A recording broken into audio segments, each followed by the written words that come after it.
The time is 2:24 a.m. Strait of Hormuz. On the radar screens of a U.S. destroyer, dozens of high-speed contacts are all of a sudden appearing at once from the Iranian coastline. A supertanker from China is forcing its way through the blockade. Behind it, IRGC swarm boats start to split up like a pack of hunting sharks. Out here in the Arabian Sea, alarms sound throughout the CIC. U.S. radar was now reporting weak sporadic contacts on the fringes of the battlefield, too vague to be considered a deployed force or even confirmed ISR support. The U.S. Navy has ordered a blockade of Hormuz to put pressure on Iran after the situation escalated sharply. China's supertanker, transporting strategic oil, is trying to pass through the blockade with planned support and Iran's backing. Beijing is not aiming for an all-out battle with the U.S. Navy, but merely to exert enough force for the tanker to make its way out of Hormuz. U.S. carrier strike group remains on radio silence out in the Arabian Sea. In the interim, Iranian radar operators are still picking up feeble contacts that come in and out of the battle space. China is dispatching a Type-052D destroyer east of the Strait of Hormuz and has been using long-range radar and missile presence to put pressure on the U.S., which had to spread out its blockade formation. The IRGC launches patrol boat teams, reconnaissance drones, and kamikaze drones from various points on the Iranian coastline at 2:30 a.m. and pressures the entire U.S. coastal sensor network. An American Arleigh Burke Flight 3 destroyer begins entering the blockade zone, immediately going to combat ready as Aegis moves into the high interference and heads up multi-target tracking. A real-time ISR layer is built in the air by P-8 Poseidons and MQ-9 Reapers, constantly reporting on the movement of the tanker and the swarm groups. An MH-60R Seahawks helicopter takes off to follow the oil tanker from a distance, thus giving early warning capability. There are no indications of any progress in the de-escalation process as both parties continue to give radio warnings at all the time. The Chinese supertanker continues to force its way into the blockade. Any miscalculation and Hormuz becomes a true hotspot. An Iranian Ababil 3 drone, which repeatedly defied warnings, went right through the Arleigh Burke Flight 3 destroyer's 5 nautical mile security zone. ROE are triggered on the spot. The Mark 38 25mm cannon blasts the drone into pieces of carbon fiber debris.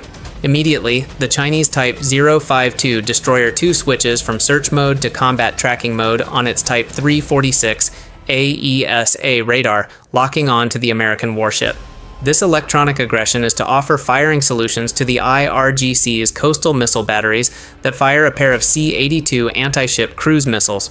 Within the CIC, operators start barking at each other, and suddenly the Spy 6's screen turns red with several new tracks coming in simultaneously.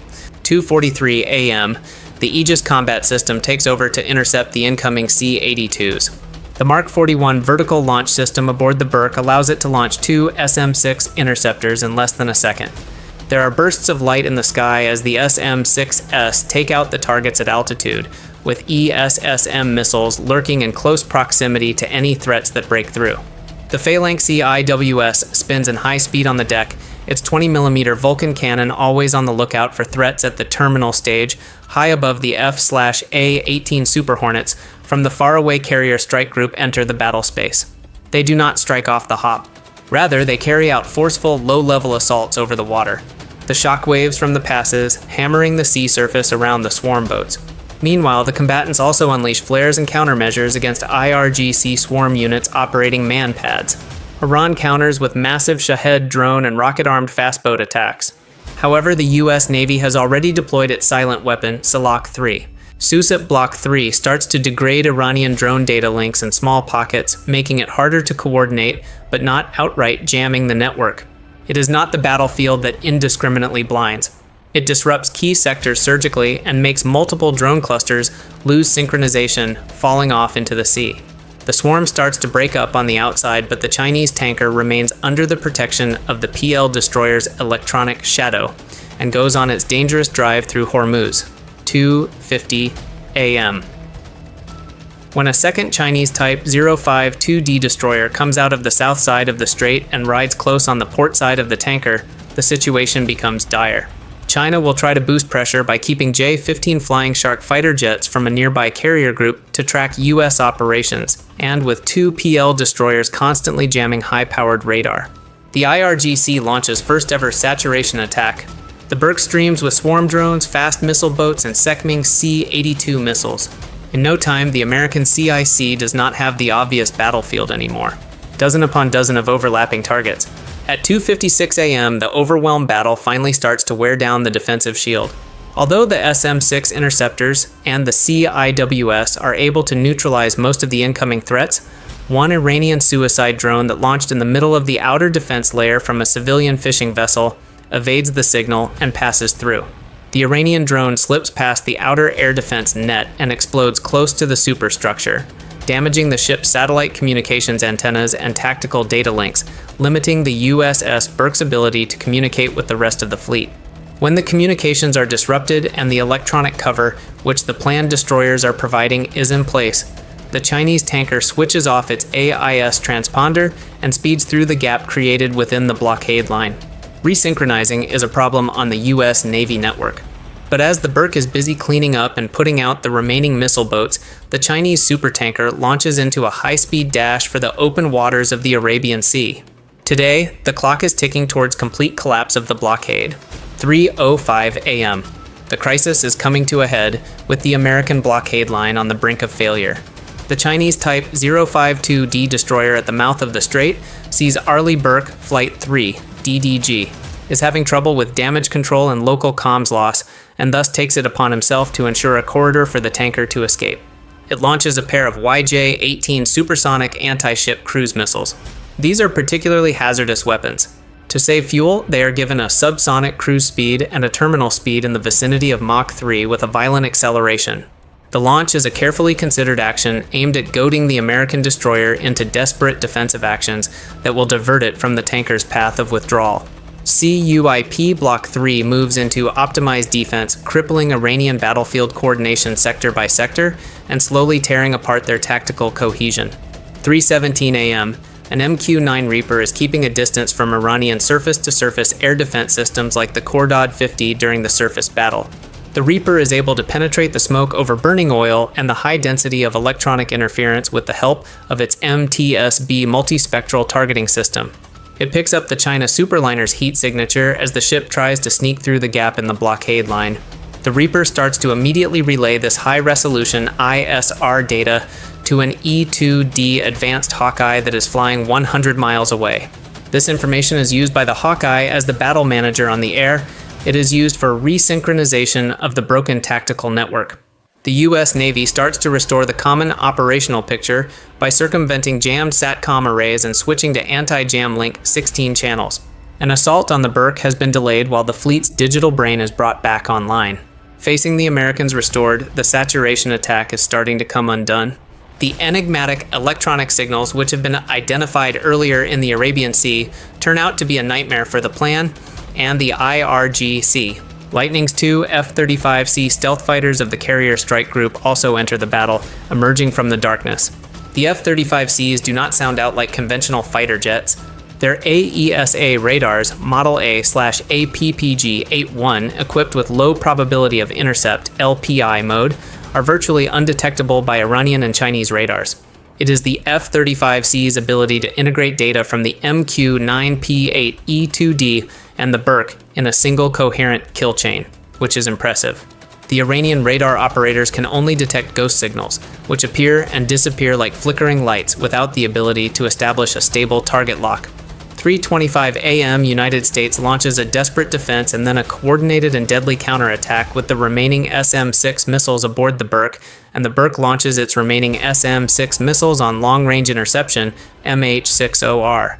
The cleanup process starts as the Seahawks use Hellfire missiles to take out Iranian swarm boats at the outer edges of the blockade line. The F-35Cs are also acting as forward sensor and targeting nodes, giving extremely accurate targeting information for a successful strike from beyond the horizon.